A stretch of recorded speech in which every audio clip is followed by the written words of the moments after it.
Muy buenos días a todos. El Consejo Mexicano de la Carne de Ave y Huevo de los Estados Unidos, USAPIC, y el Consejo Mexicano de la Carne, les damos la bienvenida a la conferencia virtual Carne Sintética, una seria amenaza o una gran oportunidad. Daremos 5 minutos para que terminen de ingresar a esta sesión las personas que se están conectando y así dar inicio con el evento. Gracias.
Nuevamente, muy buenos días a todos. El Consejo de Exportadores de Carne de Ave y Huevo de los Estados Unidos, USAPIC, y el Consejo Mexicano de la Carne, les damos la bienvenida a la conferencia virtual Carne Sintética, una seria amenaza o una gran oportunidad.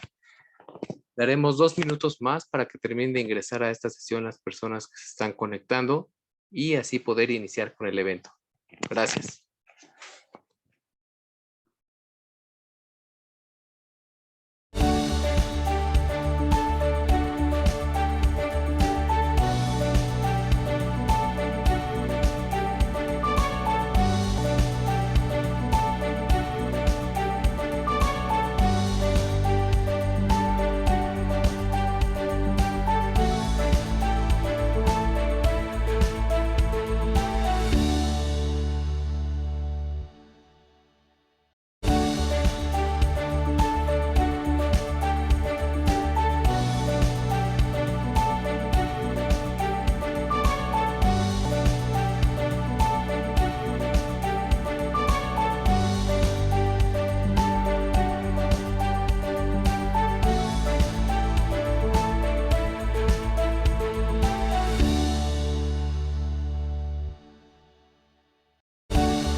Muy buenos días a todos. El Consejo Mexicano de la Carne y el Consejo de Exportadores de Carne de Ave y Huevo de los Estados Unidos, USAPIC, les damos la bienvenida a la conferencia virtual Carne Sintética, una seria amenaza o una gran oportunidad.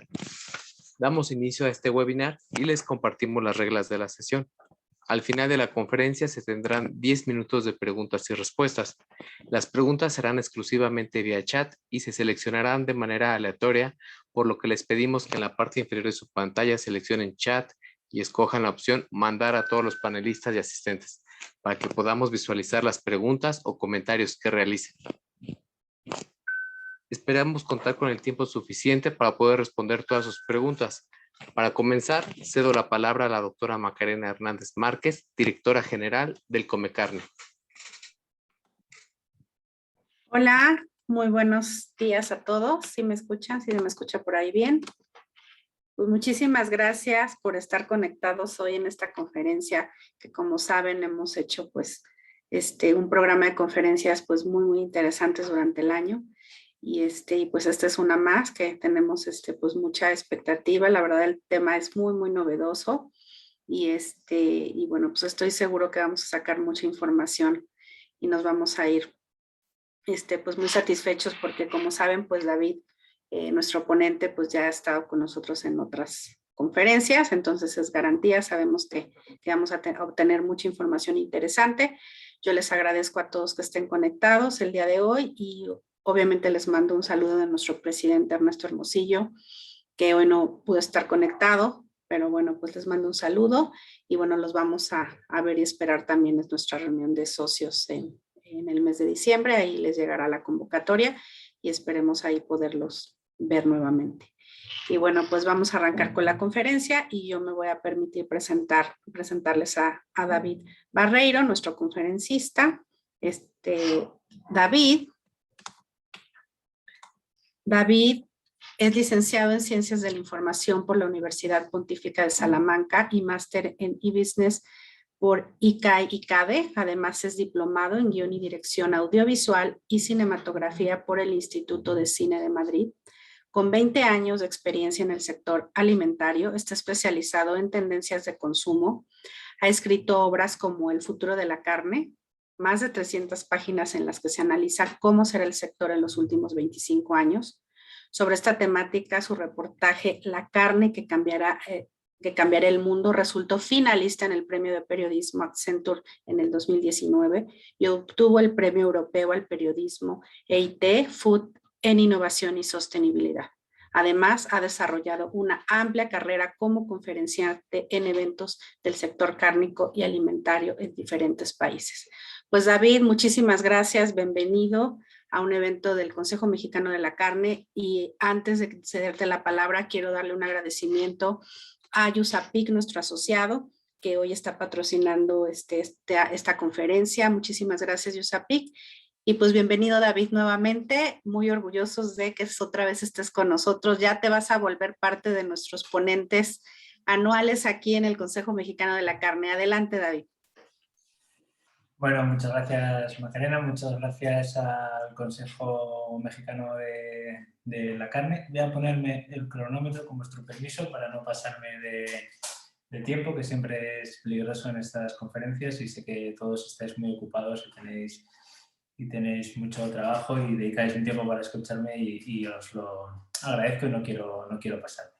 Lo primero es obligado, es daros las gracias, saludaros a todos desde Madrid. Está anocheciendo ya en Madrid. Espero que esté yendo todo muy bien en estos tiempos difíciles allá por México. Ojalá en el futuro podamos vernos en persona y compartir unas conferencias, charlas o discusiones sobre el sector cárnico, viéndonos las caras y pudiendo comentar. Lo que quería hacer en primer lugar es presentarme, una presentación breve, porque algunos supongo que me conoceréis de dónde vengo.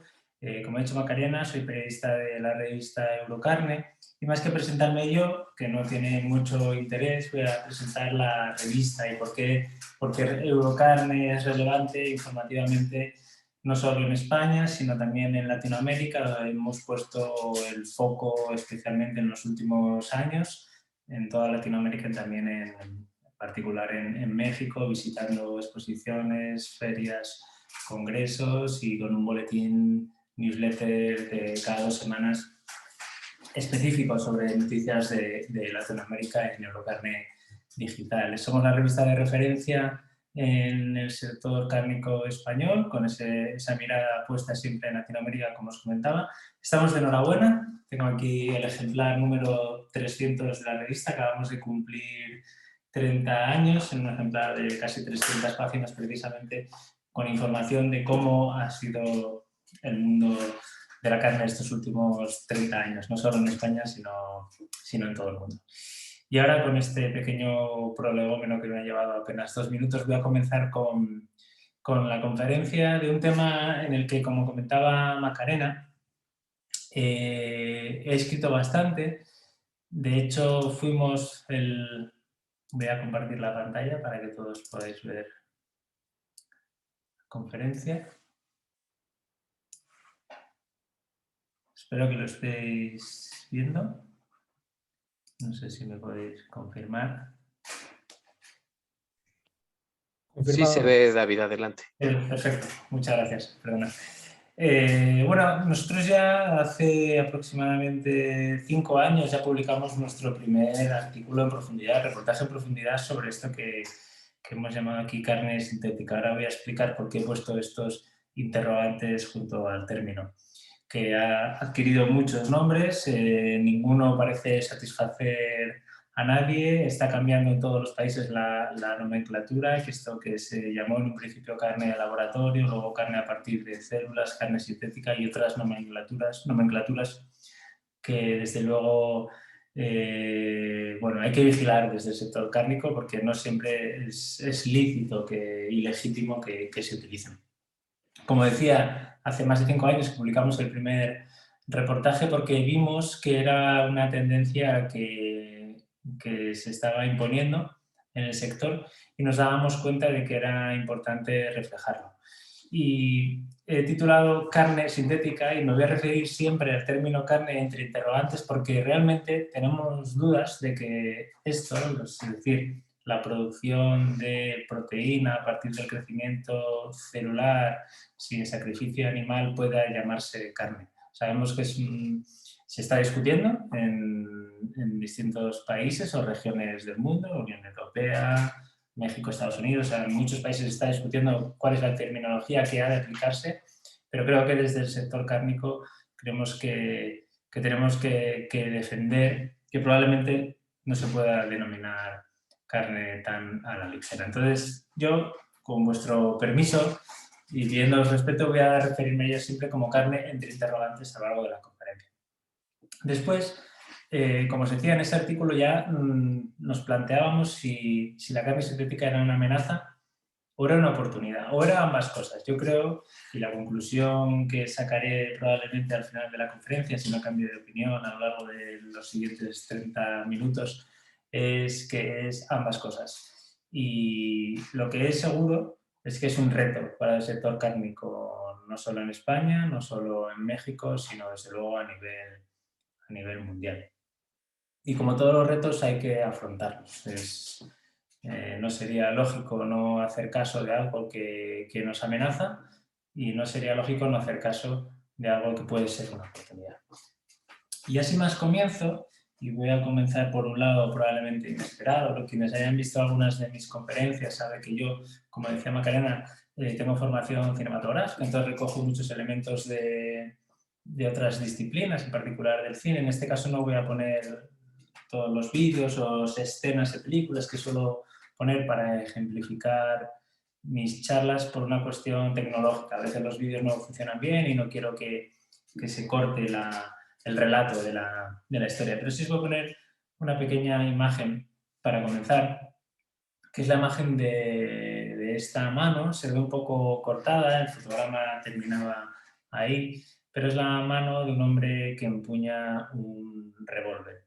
Como podéis ver por la vestimenta, el cinturón y el revólver que se intuye en la empuñadura es en el oeste, ¿no? Es un western. Y el hombre que empuña esta pistola no es otro que Clint Eastwood en la famosa película de Sergio Leone, esteta del cine del oeste, titulada Por un puñado de dólares, ¿no? Es la escena final en la que, después de toda una serie de acontecimientos que no voy a contar para que quien no haya visto la película no hacerle ningún tipo de spoiler, pues tiene un enfrentamiento con sus rivales, ¿no? Que como podéis ver no acaban demasiado bien cuando se enfrentan a esas manos, a esa mano y a esa pistola de Clint Eastwood. Digamos que Clint Eastwood es aquí la amenaza, ¿no? para ellos. Y me hacía gracia esta imagen de la película de Sergio Leone, que se puede hacer extensible a todo el western, porque es un plano clásico cinematográfico del plano detalle, el primer plano de la mano, que sabemos que después de eso va a haber pues, el duelo, la batalla, los disparos, etc., ¿no? Y me hace gracia porque una de las imágenes, curiosamente, que ilustran esto de lo que hemos llamado carne entre interrogantes sintética o carne de laboratorio, proteína de laboratorio alternativa. La primera imagen que nos llegó hace ya unos cuantos años, un buen puñado de años podríamos decir, es esta, ¿no? Es la imagen de las manos de un hombre con la primera hamburguesa de laboratorio que se hizo en el mundo. Y el hombre, nuestro Clint Eastwood particular, nuestra amenaza llegada del oeste norteamericano, es este hombre que se llama Mark Post.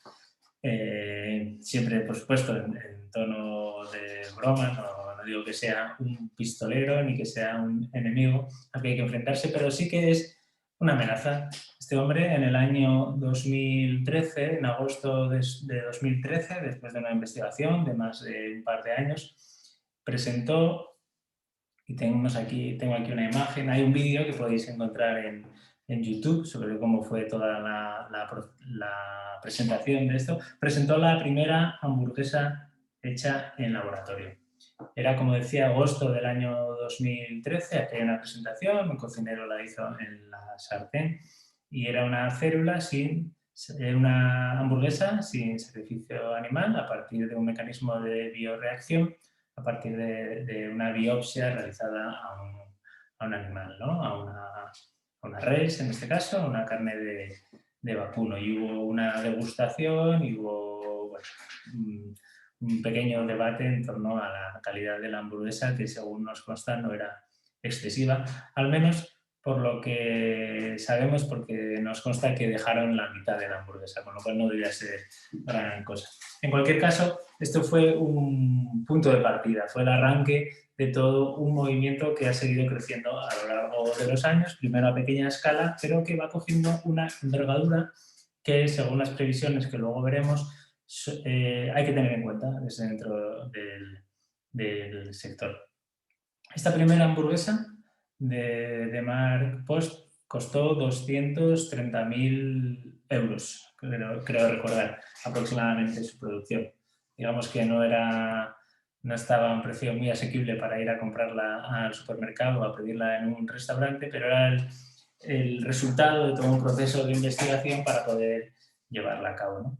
En paralelo, esto sucedía, como decía, en la Universidad de Maastricht, en los Países Bajos, aquí en Europa. En paralelo, otras compañías al otro lado del océano, en este caso, como decimos nosotros, al otro lado del charco, en este caso en Silicon Valley, en Estados Unidos, comenzaban a hacer también estas mismas experiencias. Este es el caso de Memphis Meats, una empresa que veremos más adelante. Curiosamente, muchas de estas empresas han ido modificando el nombre con el paso de los años en este periodo tan corto de tiempo, y este es uno de los casos. Memphis Meats ahora se llama Upside Foods. De hecho, es esta misma compañía. Modificó el nombre hace poco tiempo y siguen ofreciendo, o más que ofreciendo, siguen produciendo de cara a salir al mercado en un periodo razonablemente corto, carne de laboratorio. Lo más reciente que sabemos de esta empresa, noticia de hace aproximadamente, creo que 2 o 3 semanas, es que han invertido 200 millones de dólares en una planta de fabricación con el objetivo de producir los 22.000 kilogramos, 22 toneladas de carne al año. Es decir, todas estas empresas que estaban en una fase, y algunas todavía lo están, de escalada, de buscar hacer el producto escalable y de búsqueda de inversores en rondas de financiación, ya están consiguiendo, a través de inversores que luego veremos en la recta final de la presentación, ya están consiguiendo, como decía, entrar al mercado. o tienen la intención de entrar a corto plazo al mercado porque tienen capacidad para producir a un precio bajo. Aunque eso del precio bajo está todavía por ver y es algo de lo que hablaré también más adelante. En paralelo, más cerca de nosotros, en España, una empresa llamada Biotech Foods, de la que luego hablaré también y que también ha tenido una modificación en su nomenclatura, pues hacía lo mismo, ¿no? Meat for All era su lema: Real, Healthy, Sustainable and Tasty. Este es el caso de una empresa afincada aquí en el País Vasco, en Euskadi, en España. En fin, una serie de empresas comenzaron a desarrollar este tipo de productos en paralelo o siguiendo la estela, porque Mark Post siempre ha insistido en que él ha sido el pionero, y hace poco veía una conferencia suya, de la que tengo alguna imagen que os mostraré, que decía que él hace poco estaba él solo y que ahora ya son muchas las compañías. Voy a entrar en este enlace, que no está completamente actualizado, pero solo para que os hagáis una idea de cuántas... Esta es otra nomenclatura posible. Low Grown Meat Companies también se ha llamado así, aunque ahora parece, también os lo voy a enseñar, que en Estados Unidos han decidido desechar este nombre, donde vienen algunas de las compañías que desarrollan carne de células a partir de células en el mundo, ¿no? Vemos aquí algunas compañías de Estados Unidos, vemos compañías de varios países. Todo esto es Estados Unidos, como veis. Una de las claves, de los puntos en común, una de las constantes de este tipo de compañías es que son compañías de son startups realmente, son startups, en alguna ocasión unicornios o empresas que buscan la rápida escalabilidad y empresas de base tecnológica claramente, y por eso no es casualidad que estén la mayoría de ellas, por ejemplo, las que están en Estados Unidos, radicadas en Silicon Valley, ¿no? Que es el lugar donde están la gran mayoría de empresas tecnológicas. Aquí veis de nuevo que está en Silicon Valley, etc., ¿no?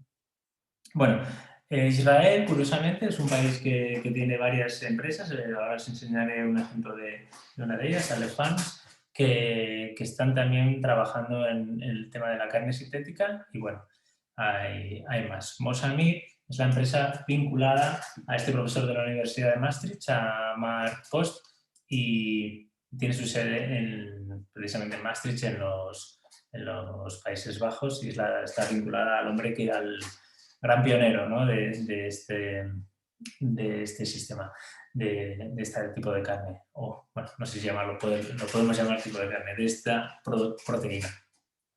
Y tenemos aquí el ejemplo que os decía de Biotech Foods en España y Cubic Foods, que está incluido también aquí, aunque en sí lo que hace Cubic Foods son más bien productos productos de laboratorio, a partir de células también, pero componentes para incluir, pero son más bien ingredientes y aditivos para incluir en la producción canina, no son en sí producto final. Gourmet, de la que os hablaré más adelante, y en fin, aquí hay un listado bastante interesante de algunas de estas empresas que están desarrollándose en el mundo. No está completamente actualizado, como son empresas, como os comentaba, de startups tecnológicas, pues crecen muy rápido y se desarrollan muy rápido y se crean muy rápido. Entonces, yo he visto datos contrapuestos. He visto hace poco en la conferencia que os decía de Mark Post, hablaba de que había unas 50 empresas en el mundo desarrollándolo. En un informe de Forbes, preparando esta conferencia, hablaban de más de 70. Yo creo que están creciendo, cada vez va a haber más, y entendemos que cada vez su capacidad de producción a precio más barato será mayor. Digamos que todo este recorrido, desde el año 2013 hasta el año 2021, empezando por aquella famosa hamburguesa del profesor Post, ha derivado en lo último, ¿no? Lo último es lo que os decía ahora de esa fábrica que va a tener Upside Foods en Silicon Valley para producir hasta 22.000 kilogramos al año, y en julio de este año el primer entrecot, también lo pongo entre interrogantes, artificial del mundo, en un desarrollo de Aleph Farms y la compañía tecnológica Technikion. Aleph Farms, como recordaréis, es una compañía israelí y es la compañía que más ha evolucionado en el sentido de las estructuras de la carne, o sea, imitar estructuras tradicionales de la carne, y lo último que han lanzado es el entrecot, o algo supuestamente similar al entrecot. Hasta ahora el resto de compañías estaban haciendo lo que era producciones a partir de lo que es carne picada, es decir, las hamburguesas o las que hemos visto de Mosamid, o las albóndigas que hemos visto de Memphis Meats. Y bueno, he recogido en estas 5 líneas para entender un poco en qué consiste la tecnología, aunque es una tecnología que más o menos todos explican, de bioimpresión 3D, que es la gran novedad que tiene el entrecot, ¿no? Que consiste en imprimir células vivas que luego se incuban para crecer, diferenciarse e interactuar, con el fin de adquirir la textura y las cualidades de un filete real. Digamos que este es el resumen de en qué consiste la producción cárnica, es decir, cárnica de laboratorio, es decir, se obtiene a través de una biopsia del animal, es un mecanismo de bioreacción y ahí crecen las células. Con probablemente ciertos peligros, es posible que haya peligros al respecto y lo vamos a comentar más adelante, o por lo menos no hay unanimidad científica al respecto, es decir, si no puede haber peligros potenciales para la salud de tomar este tipo de productos con este crecimiento celular en laboratorio. Otro ejemplo de empresa que lo hace y otro ejemplo de producto cárnico que se va a fabricar, o sea, se está fabricando y se va a vender a presumiblemente corto plazo en el mercado, es la de Gourmet en Francia, ¿no? que como innovación ellos introducen el tradicional foie gras francés. Pues es un producto que ellos ofrecen, un producto claramente gourmet, destinado a un producto de calidad premium y que ofrecen, bueno, van a empezar a producir en laboratorio. Y con respecto a la situación global, decía que estaban en principio tratando de entrar en el mercado, tienen varios obstáculos que vamos a comentar a continuación, pero están dando pequeños pasos, ¿no? Las empresas fabricantes de este tipo de productos. Y un paso fundamental que tienen que dar, entre otros muchos que vamos a analizar a continuación, es el de que se permita la venta. Y Singapur es el primer país del mundo que ha autorizado la venta de carne de laboratorio a partir de unos productos de un acuerdo y de unos productos de la compañía Just Eat, que es una de las compañías productoras que habíamos visto en el listado que os enseñé en la página web. Esta es una noticia muy reciente de hace apenas unas semanas. En resumen, se prevé que la industria de la carne, siempre entre interrogantes, cultivada o low grown, alcance en el año 2030 una cifra de negocio de alrededor de 8.700 millones de euros, unos 10.000 millones de dólares. Estos son informes que se han ido publicando y de varios informes yo he extraído esta cifra como la que probablemente sea la más probable y la más cierta. Como dicen los latinos, en ceteris paribus, y todo permanece constante y todo permanece tal y como se espera. ¿Qué significa esto? Esto significa, y este es el dato del informe de AT Kearney, más allá de las cifras, que podemos estar de acuerdo o no, y pueden ser real o no, una tendencia, ¿no? Una tendencia de crecimiento de la carne de laboratorio para estos años. Para el futuro más o menos cercano, estamos hablando del periodo 2025-2040, y también, aunque no es el tema de esta conferencia, pero es un tema interesante y es también una amenaza, y creo que también, en el mismo sentido que la carne sintética, una oportunidad para el sector cárnico, las proteínas vegetales, que como sustitutivas de las proteínas cárnicas, que también están en un proceso de crecimiento y van a crecer en el mercado, a costa probablemente de la carne tradicional. Siempre teniendo en cuenta que hay alteraciones que son difíciles de medir, o sea, estamos hablando a escala global, pero evidentemente el mundo es muy grande, las características de los sectores cárnicos de todo el mundo son muy diferentes, las culturas, los hábitos de consumo, la renta nacional de cada país y la renta per cápita de cada individuo. Va a haber matices, pero se considera que esta puede ser la tendencia a largo plazo, salvo que se establezcan mecanismos de corrección, salvo que la carne sintética no consiga llegar a donde pretende llegar por limitaciones legales, normativas o de la propia ciencia, o que el sector de la industria cárnica tradicional se adapte a los nuevos tiempos. Creo que es un reto que hay que afrontar, se adapte a los nuevos tiempos y muestre sus fortalezas. Creo que cuando hablo de oportunidad, creo que también hablo de fortalezas y creo que la industria cárnica puede mostrar sus fortalezas. Y hago un paréntesis ahora aquí para contar una de sus fortalezas ha sido durante la pandemia. En España la industria cárnica, todo el sistema de distribución alimentario, pero en particular el cárnico y en particular también los canales de distribución más tradicionales respondieron de una manera que bueno, ha sido motivo de elogio en toda Europa y ha sido una respuesta mostrando todas las fortalezas del sector. Cuando había escasez, cuando había problemas de abastecimiento, estuvieron al frente del sector y, en consecuencia, al frente de la economía del país. Y creo que hay que aprovechar las oportunidades. La industria cárnica, en particular en España, me consta que también en México, en otras partes del mundo, tienen que aprovecharlas. Voy a continuar con... Ahora bien, esto que estoy planteando esto acaba de nacer, como quien dice, al año 2013.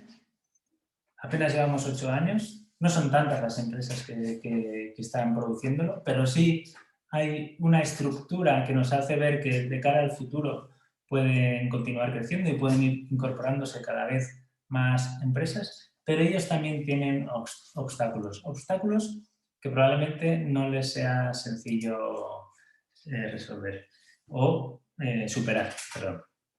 El primero de ellos es el dinero, es el coste de la producción de este tipo de productos. Evidentemente, a medida que aumente la investigación, el producto será cada vez más barato. Pero aún es muy caro, no son los $230.000 del año 2013, pero sí es una elevada cantidad de dinero. Esta transparencia la robé, llamémoslo así, o la extraje de la última conferencia del propio profesor Mark Post, donde decía un poco, aquí explica, son sus cálculos y sus estimaciones del coste de desarrollar carne de laboratorio. Ahí tienen un gran problema ahora mismo del coste de la propia alimentación de las células. Es un coste elevado y están trabajando en desarrollar solventar esos problemas. Pero aún hoy el coste por kilo es de 138 euros, o menos algo más en dólares, en torno a 150, 160 dólares. Es mucho, él mismo lo reconocía y él se marcaba como gran objetivo descender este coste de la producción. Ese es el gran obstáculo que tiene este producto ahora mismo, el coste económico. Otro obstáculo que tiene, desde luego, es la propia nomenclatura. No saber cómo se puede llamar un determinado producto es un problema. Es un problema, cualquier experto en marketing o en comunicación lo diría. Ha habido cultivated meat, cell culture meat, cell-based meat, low grown meat, como hemos visto antes. O sea, hay mucha duda respecto a la normativa y los distintos países, las distintas administraciones están tratando de poner en negro sobre blanco, de establecer unas normativas legales de cómo se puede, cómo se ha de denominar este tipo de productos y si se pueden fabricar, si se pueden ofrecer, si se pueden consumir y si tienen todos los avales de la ciencia desde el punto de vista de la calidad y de la seguridad alimentaria. Tienen otro obstáculo, un obstáculo muy curioso, un producto que a priori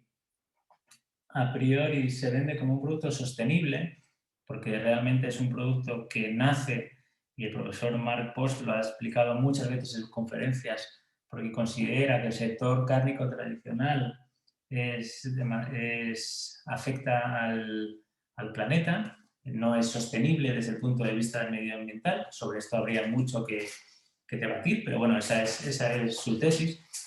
Un producto que es claramente sostenible, o sea, que se vende como sostenible, tiene como principal objetivo, como principal mercado objetivo o target, la generación Z. Y sin embargo, hay varios estudios, yo he recogido el último que se ha publicado de la Universidad de Sydney, en el que la generación Z rechaza este tipo de productos. Es muy curioso, observen, el 72% de la generación Z no está dispuesta o no está preparada en este momento para aceptar este tipo de producto. ¿Por qué?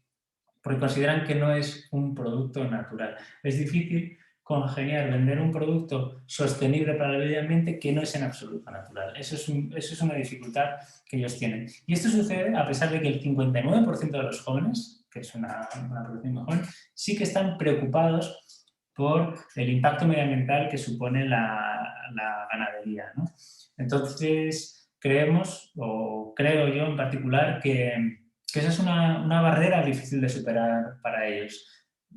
Es posible que sea una barrera cultural, que es una barrera que con el paso de los años se supere, pero si su gran público de destino rechaza ese tipo de producción en laboratorio, personalmente creo que tienen un problema. Y tienen un problema porque lo que venden ante todo los productores de carne sintética es el valor medioambiental, como decía, es decir, el cuidado del planeta. Esto, por ejemplo, es la página web de Mozambique, precisamente. Fijaos, aparecen, o sea, una empresa dedicada a la producción de carne de laboratorio, lo que nos enseña, y esto es muy interesante desde el punto de vista de la imagen y la comunicación, son árboles. Porque nos quieren contar que son medioambientalmente sostenibles y que lo único que buscan es la defensa de la salud no solo de las personas, sino del planeta, ¿no? Y sin embargo, pues a pesar de eso, tienen problemas. En este caso, Mozambique, sin embargo, su forma de... Mira, vamos a poner esta. Que están recibiendo ayudas por este concepto tecnológico y de la sostenibilidad, ¿no? Este es un premio, una especie de ayuda que tenía un importe, creo recordar, de 2 millones de euros de la Unión Europea para la producción, porque en sus planes de sostenibilidad de la Unión Europea, pues premiaron a Mozambique y Nutreco para su producción. Es decir, están recibiendo, y esto es muy reciente, desde octubre de este año, o sea, están recibiendo ayudas desde diferentes administraciones para continuar en su trabajo.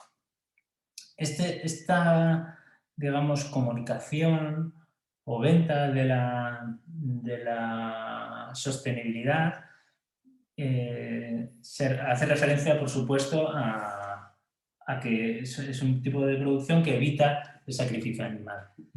Nosotros en España decimos sacrificio animal, en México decimos más la matanza de animales, ¿no? En este caso, fíjense cómo se denomina esta carne, ética meat.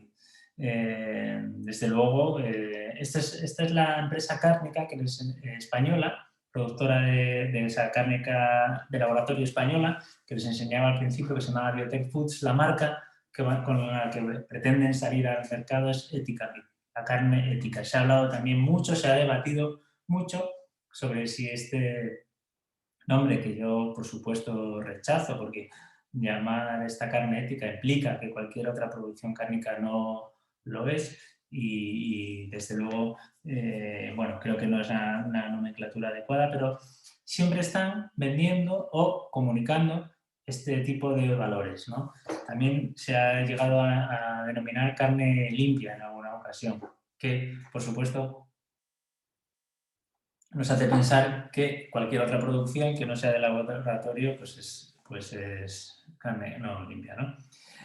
¿Esto qué supone? Que estamos ante un problema real porque sitúa a la producción cárnica tradicional para muchos para el gran público, para la sociedad en general, como que algo no está haciendo bien, ¿no? Como que no está respetando el planeta. Y esto puede hacer que poco a poco su producción se vaya mermando. Todo esto parte o tuvo una gran influencia un documental que todos conoceréis, supongo, no voy a poner aquí el tráiler, que es el documental Cowspiracy. Of course. If you don't realize right now that you're putting your neck on the chopping block, you better take that camera and throw it away.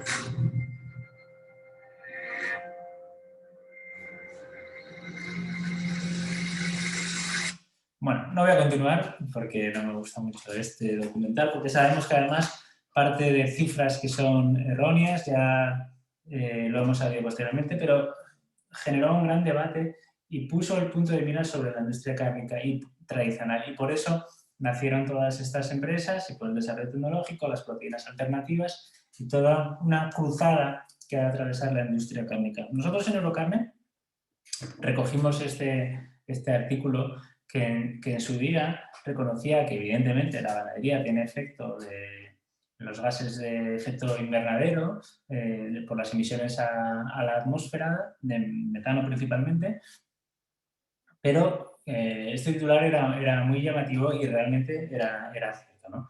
Entonces, en ese sentido, creo que la industria cárnica ha de comunicar, hay que aprender a comunicar eso. Y curiosamente, investigando sobre esta materia, un estudio científico avalado por el prestigio de la Universidad de Oxford indicaba que no había tanta diferencia entre el impacto medioambiental de la producción a largo plazo de carne al método tradicional y lo que hemos llamado carne entre interrogantes sintética, ¿no? Y bueno, en esta conclusión que os he subrayado en azul, después de una explicación que os puedo compartir perfectamente el estudio al terminar la conferencia para que todos lo podáis leer, decía que en el largo plazo, bueno, comparando las emisiones de metano por un lado y de CO2, que tiene un gran problema para ser eliminado, pues no había tanta diferencia. Entonces, quizás, y creo que esta es una fortaleza que tiene que explorar y explotar eventualmente la industria cárnica tradicional, estas producciones de laboratorio no son tan sostenibles como venden, ¿no? La conclusión venía a ser esta, que las emisiones de metano de la industria ganadera no se acumulan en la atmósfera y esto provoca un menor calentamiento global, mientras que las emisiones que genera carne sintética son en su totalidad de CO2 por la generación de energía y que sí que afectan al cambio climático. Otro punto crítico, creo yo, para la carne sintética o como queramos finalmente denominarlo, es la salud humana. Hay muchos interrogantes que nadie ha respondido hasta el momento y que hay que tener puesta la lupa sobre ellos, ¿no? Preguntas que ahora mismo creemos que no tienen respuesta, como cómo interactuará con nuestras células, se acumularán mutaciones genéticas, cuál es el potencial de contaminación y proceso bacteriano en el proceso de cultivo, o si se utilizarán factores de crecimiento en el desarrollo de estos productos. Son preguntas que he extraído de informes, estudios, artículos publicados por científicos que son críticos o mantienen por lo menos una actitud crítica y de dudas acerca de este proceso. Y continúan, las preguntas y respuestas son muchas. Si se utilizarán antibióticos, si se detectarán residuos de fármacos en el producto final, de qué animales se harán biopsias, si están involucradas la ingeniería genética en los métodos de producción o cómo afecta el crecimiento celular al producto final. Todas estas preguntas son ahora mismo objeto de debate. Como decía, y vuelvo a poner la misma imagen que os he puesto antes, no es un error, está hecho a propósito, y es porque sí que tengo la sensación, y ahí está la gran amenaza, es que más allá de que sea un sector que está creciendo, más allá de que sea un sector que pueda ir destinado a un público que quiere tomar ese tipo de productos, es un sector que está ganando la batalla de la imagen. Y en la sociedad en la que vivimos, en la que me estoy comunicando con todos vosotros a miles de kilómetros de distancia y me veis perfectamente y veis mi presentación, en la sociedad en la que vivimos la imagen es fundamental. Y si entramos en cada una de las páginas web de todas estas empresas, todas nos están contando la misma historia. Creo que la industria cárnica tradicional tiene un problema y es perder la batalla de la historia, perder la batalla del relato, perder la guerra frente a este tipo de compañías del storytelling. Ellos están contando una historia que tiene parte de verdad y parte no tan cierta, pero la están contando bien y están llegando. Y están convenciendo a fondos de capital riesgo, están convenciendo a parte de la población y están poco a poco ganando terreno. Y así lo vemos en cada una. Todas reflejan, estas son páginas web de producción de carne de laboratorio, pero producción de carne. Es llamativo cómo lo comunican. Esta es otra compañía diferente, dice meat. We will always eat meat. To share the planet together, we have to do it differently. O sea, están dando una vuelta al concepto y están yendo clarísimamente a un objetivo que es el de la sostenibilidad. Me estoy extendiendo demasiado, voy 38 minutos, pero no me queda mucho. Quería simplemente resaltar que la batalla de la imagen y de la comunicación y del relato, la industria cárnica tradicional la está perdiendo y hay que luchar por recuperarla. Y creo que hay mecanismos para recuperarla. Esta es otra empresa que dice el contador está en marcha. Esta es otra de la empresa que les explicaba antes, Biotech Foods, que van a lanzar Ética Meat, que uno de sus valores es la sostenibilidad y lo explican aquí muy brevemente, en 6 líneas. Todo esto es muy difícil de rebatir, habría informes a favor, informes en contra de la huella, si es cierto lo de la huella hídrica, lo de la huella de carbono, lo que ellos proponen, lo que ellos pueden hacer o no, o el coste medioambiental que puede tener su producción. Pero lo que es cierto es que quien acude a estas páginas lo ve y probablemente lo acepte como verdadero.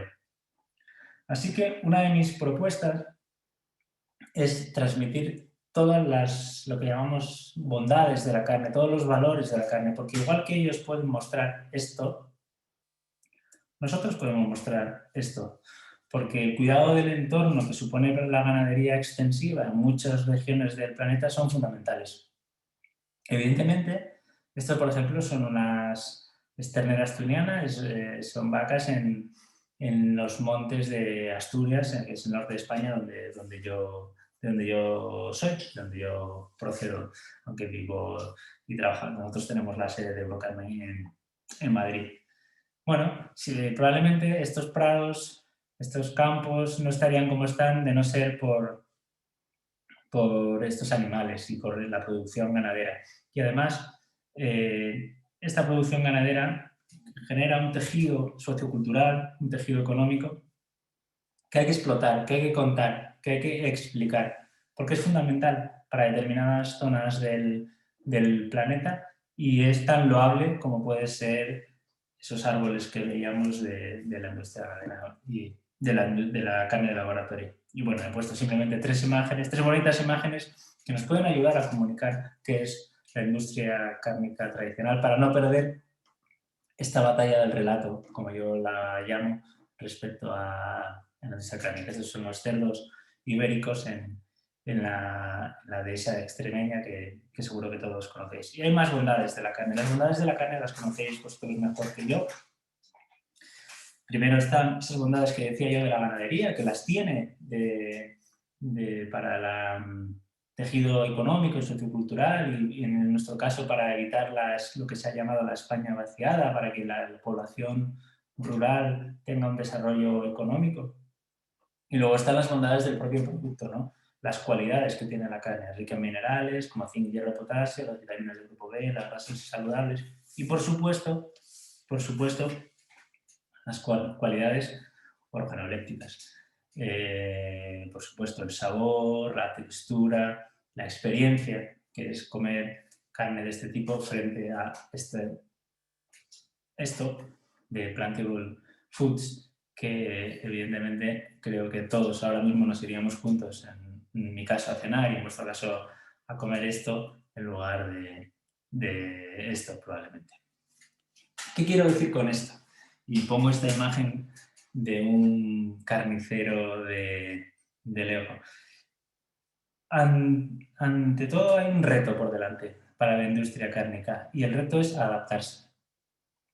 Es adaptarse a esta batalla del relato, a esta batalla de la historia, y es adaptarse a los nuevos tiempos y saber cuál es el margen de crecimiento de este tipo de empresas y qué pasa si esto es un sector, si esto es un viaje solo de ida, es decir, si no hay vuelta, si esto va hacia allí y va a continuar yendo hacia allí, si el sector cárnico tradicional, como muchos vaticinan, he visto declaraciones que decían que en el año 2050 comer carne de vacuno sería como comer hoy en día caviar, un lujo para tan solo unos pocos, porque puede haber tasas a la producción ganadera, puede ser cada vez más caro producir carne, puede ser cada vez más barato y modificar el precio de las constantes del precio, puede ser cada vez más barato producir carne en el laboratorio.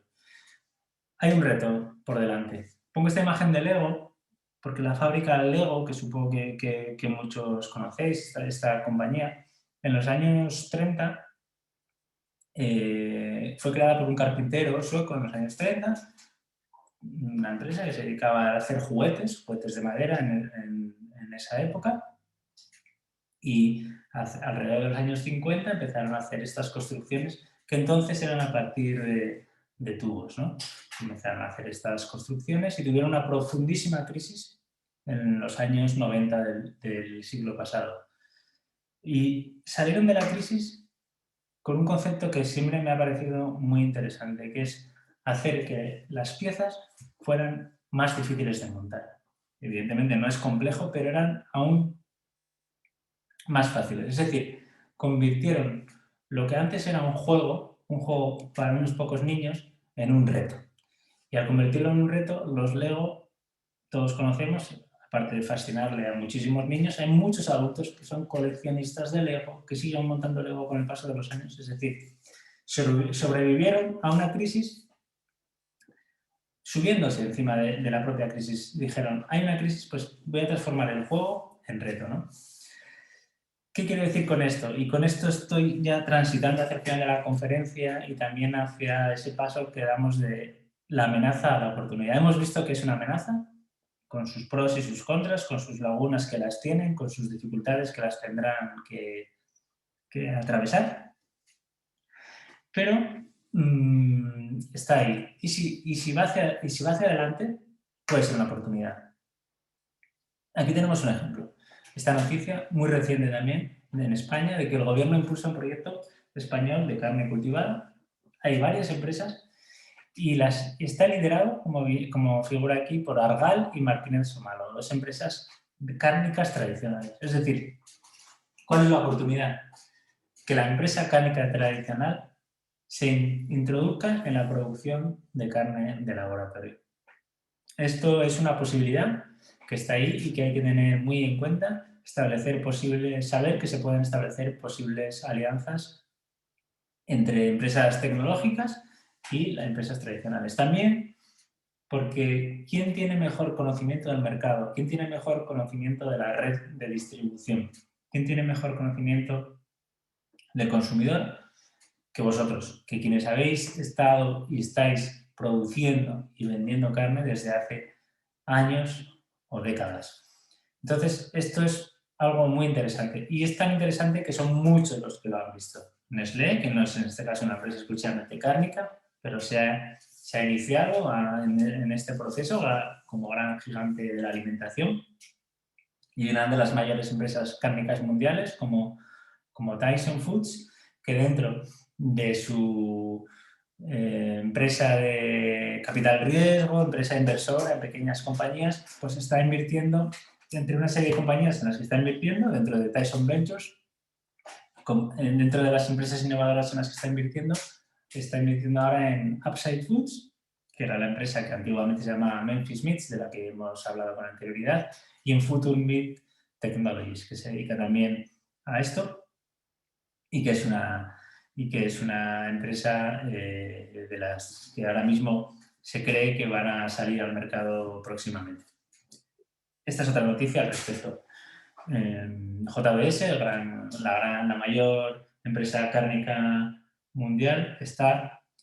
hay rumores, yo no lo he podido constatar, pero se cree que va a crear también una división destinada a la carne artificial. Es decir, hemos pasado de una amenaza evidente a una oportunidad. La oportunidad de saber que esto es probable que esté en el mercado a corto plazo, que es probable que ambas industrias coexistan y que es necesario valorar, por lo menos valorar, la posibilidad de producir carne de laboratorio. Eso sí, no sin antes comprender en qué consiste este sector, analizar sus contradicciones, que como veíamos las tienen y tienen que resolverlas, y también poniendo en valor, que es algo fundamental, la industria cárnica tradicional. Creo que a través de la honestidad, la transparencia, la eficiencia, mejorar la eficiencia en la producción y una mejor comunicación,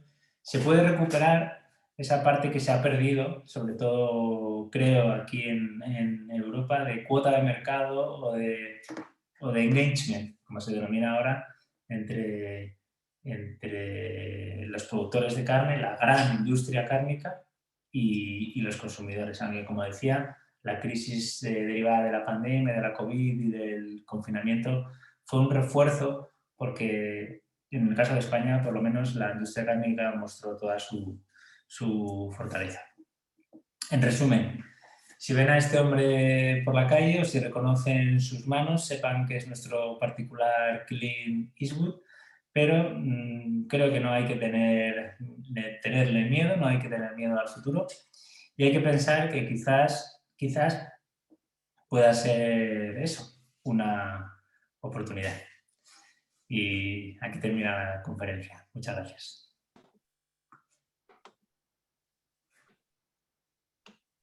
David, muchísimas gracias. ¿Sí me escuchas? Sí.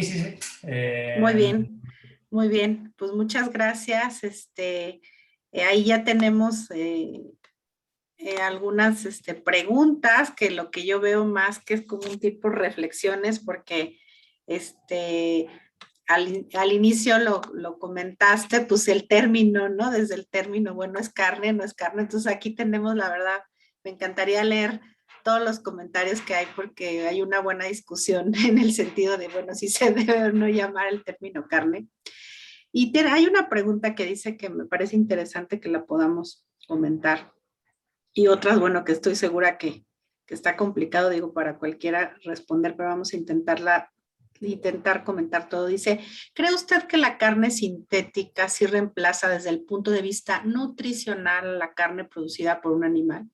Ya que solo son los aportes de las células musculares, sino los aportes de grasa, cobertura, marmoleo. ¿No piensa que esta carne condena a la extinción especies animales productores de carne y llevará a la quiebra al gremio ganadero? Un poco ahí la reflexión. La primera pregunta, la respuesta es...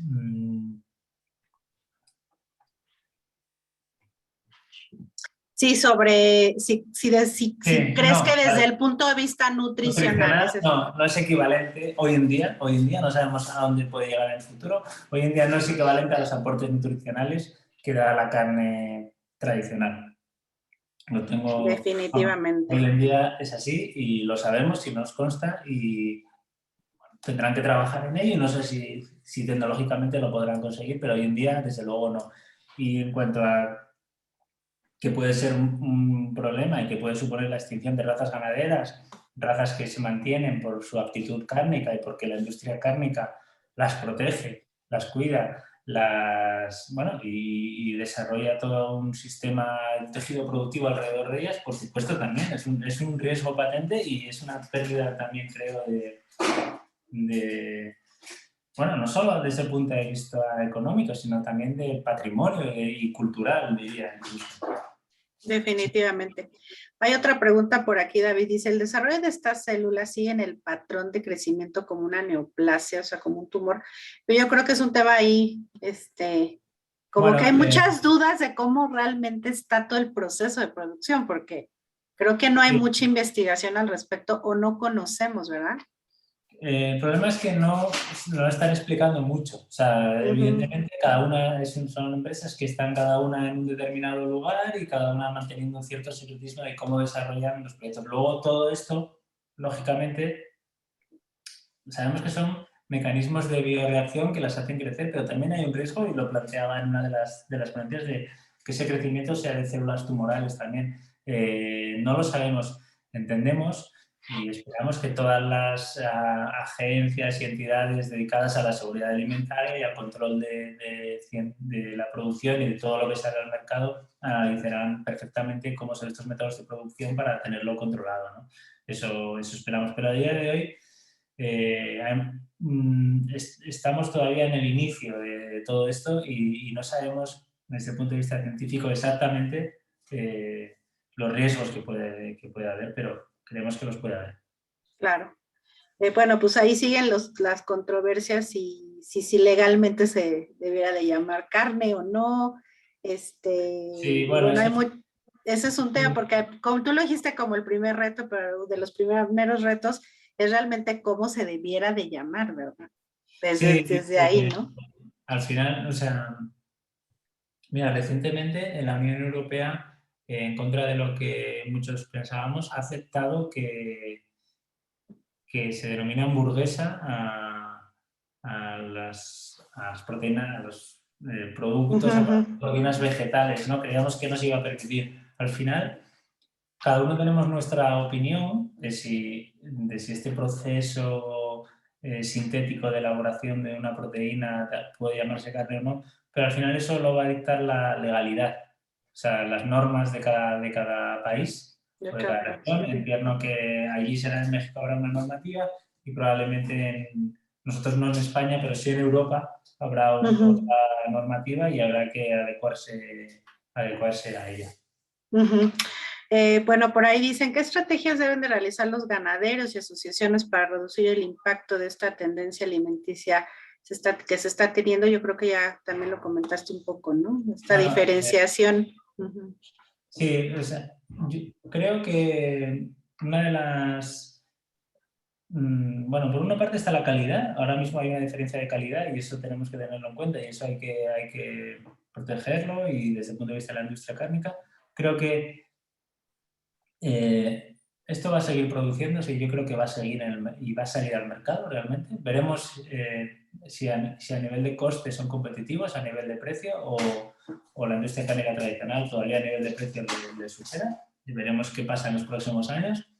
Pero sí que creo que la industria cárnica y la ganadería ha de ser lo más eficiente posible. Eficiente en la producción y eficiente desde el punto de vista sostenible. Buscar la mayor manera de ser eficiente y sostenible, porque si somos eficientes desde el punto de vista de la sostenibilidad y lo sabemos comunicar bien, es un reto que hemos superado. Evidentemente hay un factor importante que es el sacrificio, la matanza de los animales, que hay gente que considera, los animalistas no quieren comer productos de animales, ¿no?, que han sido sacrificados.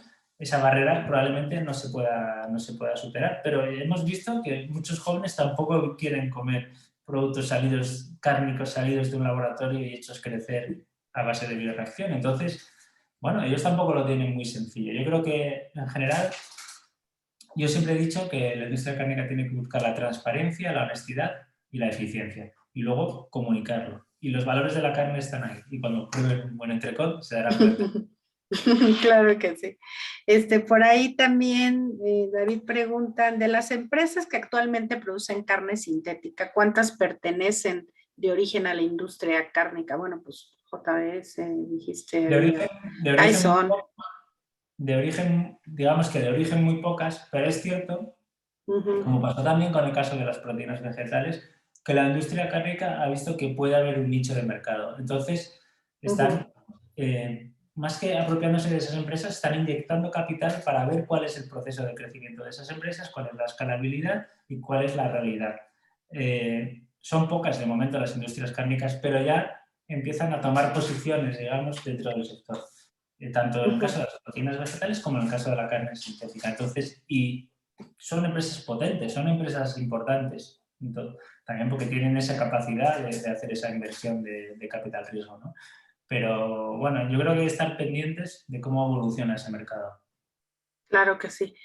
Por ahí también hay varios comentarios en relación si pueden tener como los links de los videos que presentasen. Claro que sí, ¿no? Ahí tendremos acceso a la presentación, ¿no? Para que Tanto puedan la ahí. presentación como el vídeo, como todas las referencias que me solicitéis las haré ya. Y bueno, ahí también preguntaban que si se conoce algún estudio referido a la inocuidad de estas producciones. Pues creo que ya lo contestaste. Está muy, muy difícil saber bien todo el detalle desde el punto de vista de ciencia, ¿no? Puedo también haceros llegar algunos de los estudios que yo he buscado para preparar la conferencia, pero la mayoría de los estudios plantean dudas más que... Pero bueno, siempre sabemos que si al final llegan al mercado es porque hay estudios que lo avalan esa inocuidad, pero dudas sí que están presentes. Perfecto. Muy bien. Y preguntan por ahí que si en México ya contamos con carne de este tipo. No, a lo mejor esto lo sabéis mejor los que yo. A mí no me consta que haya ninguna empresa en México produciendo ese tipo de carne y además lo he estado buscando precisamente, bueno, para estar seguro de la conferencia y yo no encontré que se esté haciendo ahora mismo, que haya ninguna empresa que esté dedicándose a ello en México. Sí. Muy bien, David. Pues, pues por ahí ya vamos a cerrar ya la sesión de preguntas y respuestas, agradeciéndote muchísimo la conferencia, también muchas felicitaciones en los comentarios, David, muy buena conferencia, muy interesante el tema, muchísimas gracias. Esos son como los comentarios que recibimos de nuestra audiencia y pues, obviamente en nombre del consejo agradecerte el tiempo, la dedicación y bueno, pues también agradecer a nuestro patrocinador Yosapi que nos apoyó con esta conferencia y pues nuevamente David, invitarte siempre al consejo, todas tus conferencias son muy, muy buenas y como bien lo dijiste al principio, pues ojalá lo podamos hacer ya en persona próximamente, ojalá. Como algún momento estuviste en Expo Carnes, bueno, sí. Vamos a pensar que pronto ya lo podemos hacer en persona, pero que también esta modalidad nos ha llegado a revolucionar y que vale la pena seguir este tipo de eventos, que bueno, tú allá en España, nosotros aquí en México, en un momento estamos juntos discutiendo sobre temas del sector cárnico del mundo. Muchísimas gracias, David. Muchísimas gracias a vosotros, a todos los asistentes y bueno, esto no termina aquí. Por mi parte y por parte de Eurocarne, todas las dudas que haya, vosotros podéis dar mi correo electrónico y estamos en contacto para todo lo que necesitéis. Muy bien. Un placer y yo me voy a tomar unos tacos a vuestra salud por aquí. Oye, por favor. Por favor. Muy bien. Pues bueno, un abrazo, David, y muchas gracias a todos. Seguimos en contacto y aquí le dejo la palabra a Hugo para unos anuncios. Gracias, David. Buenas tardes. Hola a todos. Aprovechamos la ocasión para invitarlos el próximo 8 de diciembre, en donde en el marco de Expo Carnes y Lácteos tendremos una conferencia por parte de North American Meat Institute, NAMI, y se hará entrega de los premios Come Carne a la innovación e investigación. A nombre del Consejo Mexicano de la Carne, de Ave y Huevo de los Estados Unidos, USAPIC, y el Consejo Mexicano de la Carne, Come Carne, les agradecemos a todos su asistencia. En los próximos días estaremos subiendo la presentación en nuestro sitio web y la conferencia en nuestro canal de YouTube. Los invitamos a mantenerse al pendiente de las conferencias de Come Carne en Vivo y hasta luego. Muchas gracias. Buenas tardes.